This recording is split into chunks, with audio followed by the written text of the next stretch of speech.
Anh chàng này dù cố gắng kiếm tiền nuôi gia đình thế nào, vợ vẫn cứ chê bai anh là kẻ vô dụng, chỉ biết ăn bám. Nối tiếp tập trước, chị liền hét lên, anh điên rồi hả, Lý Vệ Quốc, anh mà cũng mơ làm ăn kinh doanh, phát tài sao nổi. Đừng có mơ mộng hão huyền, tôi đúng là mù mắt. Mới lấy phải một người vô dụng như anh. Tiểu Liên à, dù công việc hiện tại của tôi ổn định, nhưng chẳng có cơ hội thăng tiến. Tôi còn trẻ. Chẳng lẽ cả đời chỉ làm công nhân trong nhà máy? Ý anh là bảo công việc, mà bố tôi vất vả tìm cho anh là quá tầm thường sao? Xin anh hiểu cho rõ.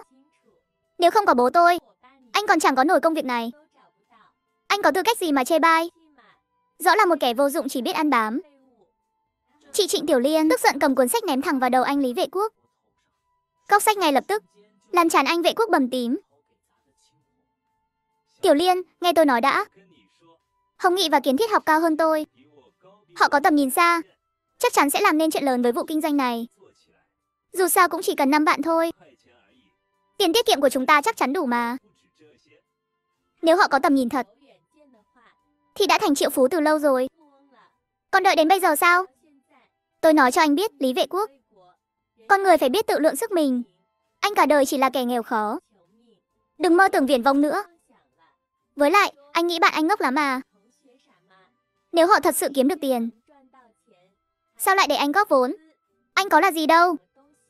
Người ta là sinh viên đại học, còn anh chỉ là học sinh cấp 3. Tôi thấy họ chỉ thiếu tiền tiêu, nên mới coi anh là kẻ ngốc để lừa thôi. Tôi cảnh cáo anh, sau này ít qua lại với đám người đó đi. Đối mặt với sự gay gắt của vợ, anh Vệ Quốc chỉ thở dài một tiếng, chẳng muốn nói thêm gì nữa. Ở một bên khác, anh La Chí Quân đã điều tra xong chuyện nhà chị Trần Giao và đến gặp bà Trịnh Thục Anh. Theo điều tra của tôi, chị Trần Giao là con gái mà vợ chồng họ Trần nhận nuôi cách đây 18 năm. Vợ chồng họ Trần mắc bệnh hiếm muộn, kết hôn nhiều năm nhưng không có con. Thế nên em trai và em dâu của họ đã nhận nuôi một bé gái để mang về cho họ chăm sóc. Chị Trần Giao thật sự không phải con ruột của họ. Chẳng lẽ chị ấy đúng là cháu gái của tôi? Gần đây, vợ chồng họ Trần đột nhiên đưa chị Giao vào thành phố. Cũng vì anh Trần phú quý thông đồng với vợ là chị Mã Lan, âm mưu khiến cả hai vợ chồng chớt. Sau đó, họ định bán chị Giao ra nước ngoài. May mà trời cao có mắt, chị Giao và gia đình đã thoát nạn. Và còn một tin quan trọng nữa. Chị Mã Lan từng là người giúp việc nhà bà suốt 18 năm. Tôi còn phát hiện, 18 năm trước, chị Mã Lan và bà Triệu đã sinh con ở cùng một bệnh viện. Và cả hai đều sinh con gái. Sự việc đến đây, bà Trịnh Thục Anh làm sao không hiểu chuyện gì đang xảy ra. Chị Mã Lan là người giúp việc nhà họ Triệu, lại sinh con cùng bệnh viện với bà Triệu. Vậy chị Mã Lan chính là kẻ đã tráo đổi đứa trẻ. Đúng lúc này, điện thoại bỗng reo lên. Bà Trịnh, kết quả giám định S mà bà gửi đến trước đây đã có rồi. Báo cáo cho thấy chị Trần Giao và bác sĩ Triệu, bà Triệu có mối quan hệ huyết thống lên tới 99,99%. Họ đúng là cha mẹ con ruột. Chị Trần Giao chính là cháu gái ruột của bà. Bà mau đến bệnh viện lấy báo cáo ngay nhé. Khoảnh khắc ấy, bà Thục Anh nước mắt tuôn rơi, gần như nghẹn ngào.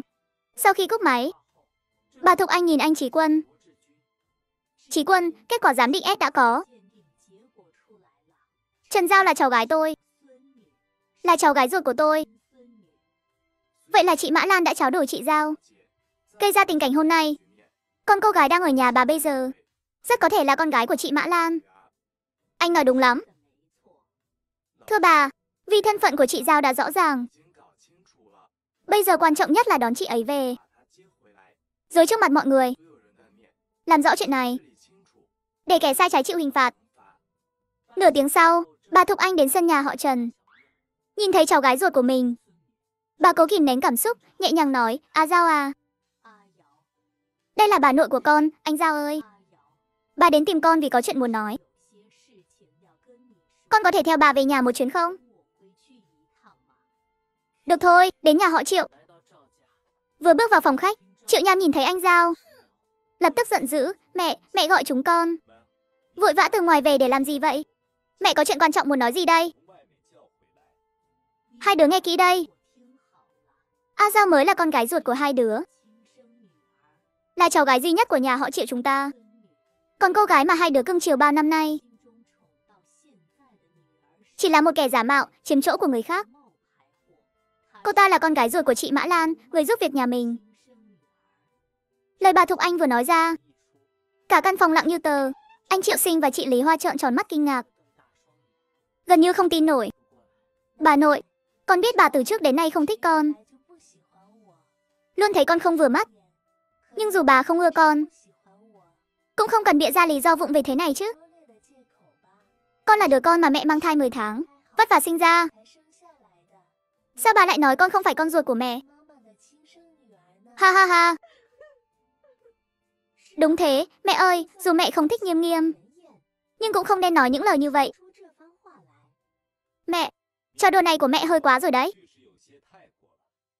Hai đứa tự nhìn đi. Cô gái giả mạo này giống nhà họ Triệu ở điểm nào?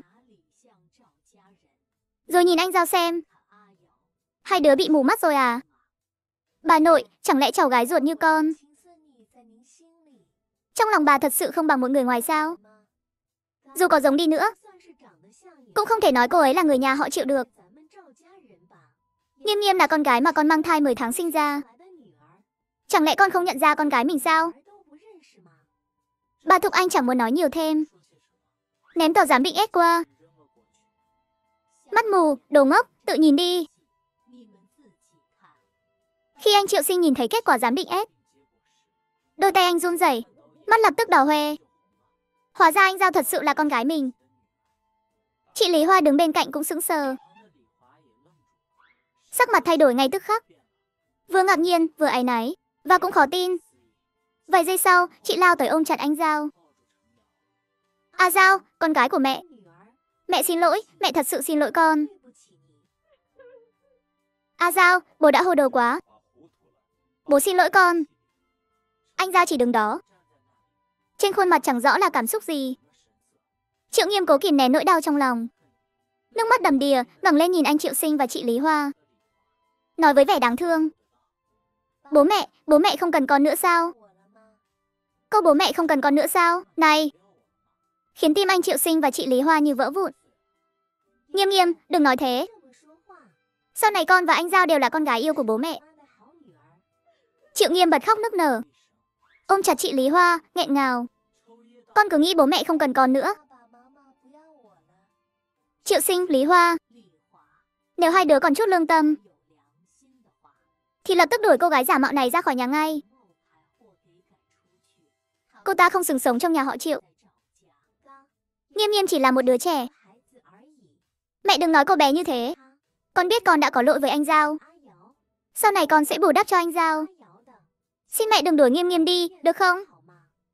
Lý Hoa, con có biết cô gái giả mạo này là con của Mã Lan không? Năm đó, chính Mã Lan, khi sinh con cùng bệnh viện với con, đã tìm cách tráo đổi con gái của cô ta với anh Giao. Con có biết anh Giao ở quê bao năm nay đã chịu bao nhiêu khổ sở, bao nhiêu tủi nhục không? Con có biết vì cô gái giả mạo này, anh Giao và bố mẹ nuôi của con suýt bị hại chết không? Con suýt nữa đã không gặp được con gái ruột của mình. Dù vậy, con vẫn muốn giữ cô gái giả mạo này bên mình sao?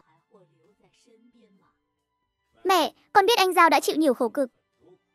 Sau này con sẽ cố gắng đối tốt với con bé, để bù đắp cho con. Người làm sai là Mã Lan, con sẽ khiến họ trả giá. Nhưng Nghiêm Nghiêm vô tội. Năm đó cô bé cũng chỉ là một đứa trẻ. Xin mẹ đừng đối xử với cô bé như vậy. Tha thứ cho cô bé, được không? À Giao, mẹ biết con là một đứa trẻ ngoan. Cũng biết bao năm nay con đã chịu nhiều tủi thân. Sau này bố mẹ sẽ coi con như báu vật mà yêu thương, bù đắp cho những tủi thân 18 năm qua của con. Bà nội thương con nhất. Con khuyên bà nội một chút, đừng đuổi Nghiêm Nghiêm đi, được không? Sau này trong nhà này, con là chị, Nghiêm Nghiêm là em. Hai chị em con hòa thuận với nhau, được không? Thật là nực cười. Mẹ ruột của con lại bảo con hòa thuận với con gái của kẻ thù. Bà Triệu, có lẽ trong mắt bà, Triệu Nghiêm mới là con gái ruột của bà, đúng không? Không phải thế, anh Giao. Con là con gái duy nhất của mẹ. Trên đời này, làm sao có chuyện mẹ không nhận con gái ruột của mình? Con bị tráo đổi, chúng ta cũng rất đau lòng. Kết quả này không phải điều chúng ta mong muốn. Anh Giao, con đừng hiểu lầm. Về chuyện của Nghiêm Nghiêm, cô bé cũng là nạn nhân. Con bị tráo đổi không phải do bố mẹ gây ra. Nhưng con chưa đủ bao dung để sống chung với con gái của kẻ thù. Dù sao bố mẹ suýt bị hại chết không phải bố mẹ con. Người suýt bị bán đi cũng không phải bố mẹ con. Người suýt bị nước sôi làm hỏng mặt cũng chẳng phải mẹ con. Chuyện này đã thực sự xảy ra với anh Giao. Mỗi lần nghĩ đến những chuyện đã qua, con bé chỉ cảm thấy không thở nổi. Anh Giao, mẹ biết hết những chuyện này rồi. Mẹ sẽ bù đắp cho con. Sau này, con sẽ là công chúa duy nhất của nhà họ Triệu. Bù đắp mà mẹ nói là muốn con hòa thuận với con gái của kẻ thù. Coi như chị em sao? Bà Triệu, bà không thấy điều đó thật nực cười sao? Anh Giao, con còn trẻ. Con chưa hiểu được lòng một người mẹ. Hãy tin mẹ, mẹ thật sự sẽ bù đắp cho con. Sau này sẽ dành những điều tốt đẹp nhất trên đời để cho con. Chị ơi, tất cả mọi chuyện đều là lỗi của em. Em xin lỗi chị. Em sẵn sàng quỳ xin chị. Chỉ mong chị đừng làm khó bố mẹ. Họ bị kẹt giữa làn ranh, thật sự rất khó xử. Nếu chị thật sự không thích em sẽ rời đi. Chỉ xin chị đừng giận bố mẹ. Đừng chạm vào tôi thấy không sạch sẽ. Nếu chị đã chê em không sạch, thì em sẽ đi. Triệu Nghiên đứng dậy từ mặt đất, bước ra ngoài. Thấy Triệu Nghiên định bỏ đi, chị Lý Hoa vội kéo cô bé lại. Anh Giao, mẹ xin con. Đừng ép buộc chúng ta như thế, được không? Em gái con đã nhún nhường đến vậy. Con còn muốn chúng ta phải làm gì nữa? Điều đầu tiên khi con được bố mẹ ruột tìm thấy là cắt đứt quan hệ với họ, từ bỏ cuộc sống hào môn, nối tiếp tập trước. Anh Giao, em gái con vừa rồi đã quỳ xin con. Con còn muốn chúng ta làm gì nữa?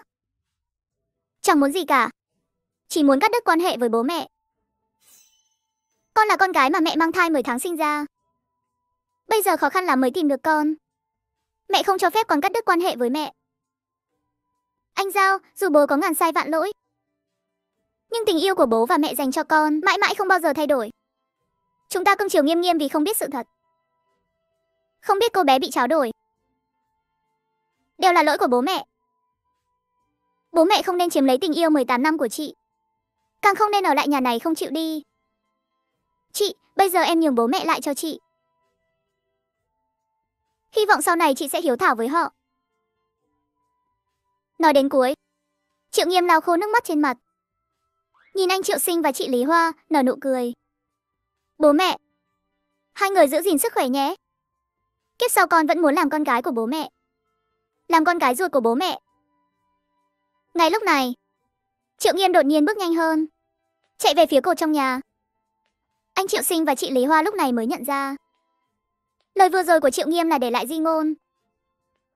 Anh Triệu Sinh phản ứng đầu tiên, lao tới kéo Triệu Nghiêm lại, gào lên, Nghiêm Nghiêm, con bé ngốc này, con định làm gì vậy? Bố biết chuyện này chẳng liên quan gì đến con. Con mãi mãi là con gái của bố mẹ. Để cô ta đi chốt đi. Hai người ngu ngốc này, không thấy cô ta đang diễn kịch sao? Thả cô ta ra ngay. Tôi muốn xem cô ta có dám chết thật không. Nghe bà Thục Anh nói vậy, Triệu Nghiêm giãy giụa dữ dội hơn, khóc lóc, bố mẹ, hãy để con chết đi. Chỉ khi con chết, gia đình này mới yên bình. Bà nội và chị mới tha thứ cho bố mẹ. Có mẹ ở đây, mẹ sẽ không để con chết đâu. Anh Triệu Sinh nắm chặt tay Triệu Nghiêm, không chịu buông. Quay đầu nhìn anh Giao. À Giao, Nghiêm Nghiêm, dù thế nào đi nữa, cô bé cũng là con gái bố mẹ nuôi 18 năm. Là em gái của con. Chẳng lẽ con nhận tâm nhìn cô bé chết sao? Nhìn gia đình ba người yêu thương nhau như thế, anh Giao bỗng không còn thấy đau lòng nữa. Ông Triệu, xin hãy chú ý lời nói. Bố mẹ tôi tên là Trần Quang Huy và Lý Thục Phân. Họ chỉ là dân làng bình thường ở thôn Đông Chí, chẳng thể so sánh với ông bà Triệu hào nhoáng. Nói xong, anh Giao quay người bước đi. À Giao, con muốn bố và mẹ phải làm gì thì con mới hài lòng. Bà Thục Anh bước lên nắm tay anh Giao, van nài. Con ngoan, đừng đi. Bà nội xin con. Bà Thục Anh lại nhìn anh Triệu Sinh. A Giao đã nói rất rõ ràng. Con bé không muốn sống chung với con gái của kẻ thù.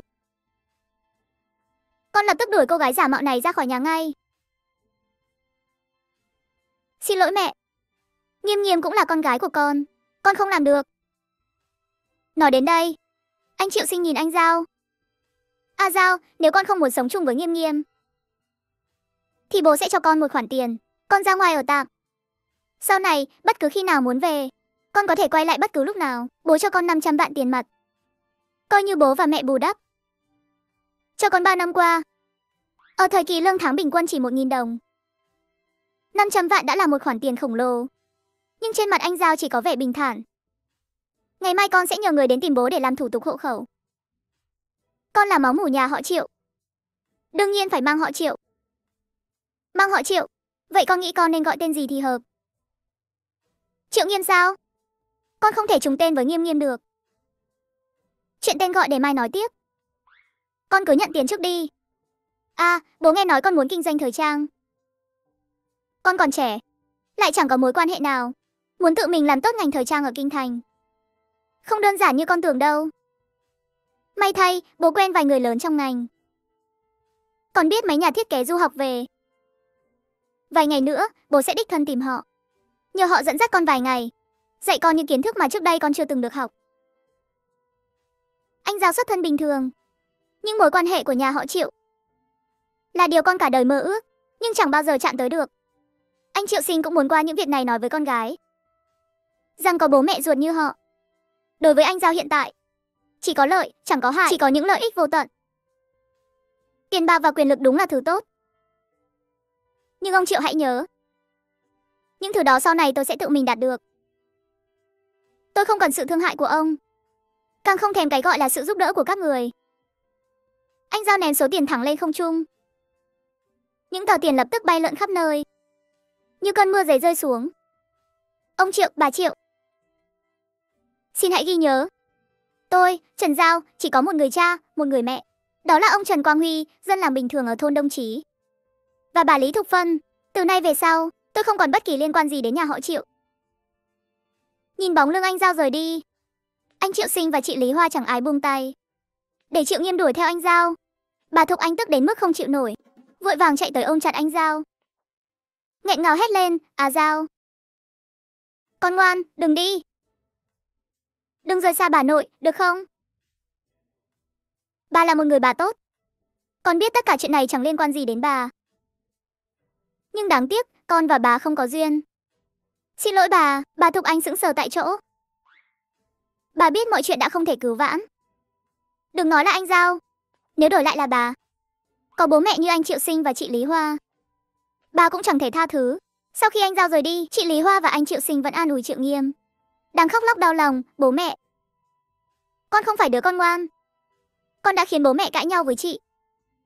Hãy để con chớt đi. Con xin bố mẹ đấy. Dù sao trong nhà này, chị không chào đón con, bà nội cũng chẳng ưa con. Không có con, bố mẹ, chị và bà nội sẽ hạnh phúc hơn. Con ngoan, ngàn vạn lần đừng nói thế. Con cũng là máu mủ của chúng ta, là một phần của gia đình này. Mẹ và bố sẽ không để con rời đi đâu. Đuổi cô ta đi, mau đuổi cô ta đi. Bà Thục Anh chỉ tay ra cửa, giận dữ hét lên. Mẹ thật sự muốn ép cho Nghiêm Nghiêm sao? Triệu Sinh, bây giờ anh Giao đã cắt đứt quan hệ với con, mà con vẫn còn thương xót cô gái giả mạo này. Nếu không có cô ta, nhà ta có ra nông nỗi này không? Mau đuổi cô ta ra khỏi nhà họ Triệu, rồi đi tìm anh Giao về cho mẹ. Con đã cố gắng đến mức này rồi, mẹ còn muốn con làm gì nữa? Có phải con ép anh Giao đi không? Tất cả là do chính con bé muốn thế. Con bé không muốn ở nhà, con cho tiền để con bé ra ngoài ở. Con bé muốn làm ăn, con chủ động tìm mối quan hệ giúp con bé. Làm bố, con đã cố gắng hết sức đến mức này rồi. Mẹ còn muốn con làm gì nữa? Mẹ có thể đừng ép con nữa không? Bây giờ rốt cuộc ai đang ép ai? Con nói con khó khăn. Xin hỏi con đã làm gì mà khó khăn? Ôm một đứa giả mạo như báu vật là khó khăn, Hay dùng tiền để sỉ nhục anh Giao là khó khăn? Rốt cuộc con coi anh Giao là gì? Con bé là con gái ruột của các con.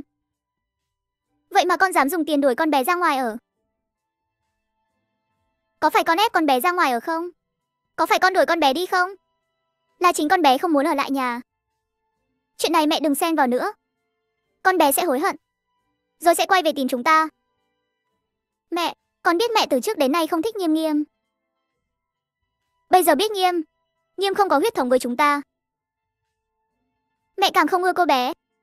Nhưng không sao. Nghiêm Nghiêm trong lòng con và anh Triệu mãi mãi là con gái ruột. Các con đuổi một đứa con ngoan như anh Giao đi. Các con sẽ hối hận.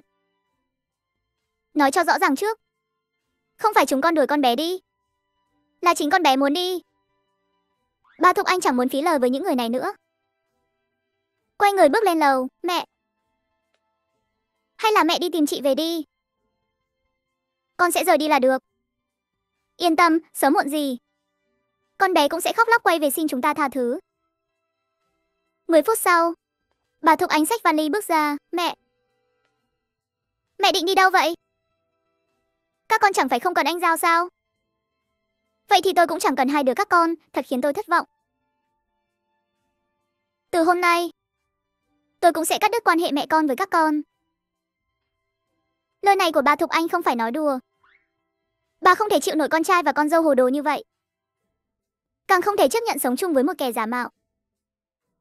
Vì thế, bà phải đi tìm anh Giao. Mẹ đừng làm loạn theo nữa được không? Con không đùa với các con. Triệu Sinh, từ hôm nay tôi không còn là mẹ con nữa. Mẹ, những lời như thế không thể nói bừa được. Nếu chuyển ra ngoài, mẹ muốn người ta nhìn con thế nào? Cùng lúc đó, anh Giao vừa bước ra khỏi khu biệt thự nhà họ Triệu. Bầu trời đổ mưa như chút nước. Trong cơn mưa gió, ánh mắt con bé kiên định, vẫn bước đi không ngừng. Nước mưa tạt vào người, làm ướt đẫm quần áo con bé.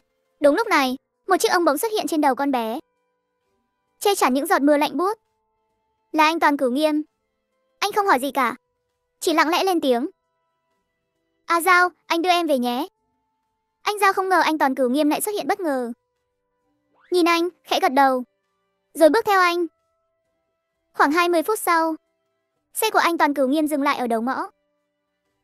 Anh Toàn, vào nhà uống chén trà nhé. Để hôm khác, hôm nay anh còn việc khác. Dù anh Toàn Cửu Nghiêm rất thích trà nhà họ Trần, nhưng anh không phải người thiếu tinh tế. Lúc này, anh Giao chắc hẳn muốn được ở một mình hơn. Được thôi, thế anh về trước đây. Khoan đã, cầm ông này đi. Nhận lấy ông, anh Giao nói, anh về trước nhé. Anh Toàn, anh đi đường cẩn thận. Sau khi anh Giao rời đi, anh Toàn Cửu Nghiêm như biến thành một người khác. Toàn thân anh toát ra một khí chất khiến người ta lạnh gáy. Anh lấy điện thoại ra, bấm một số. Điều tra xem hôm nay nhà họ Triệu đã xảy ra chuyện gì.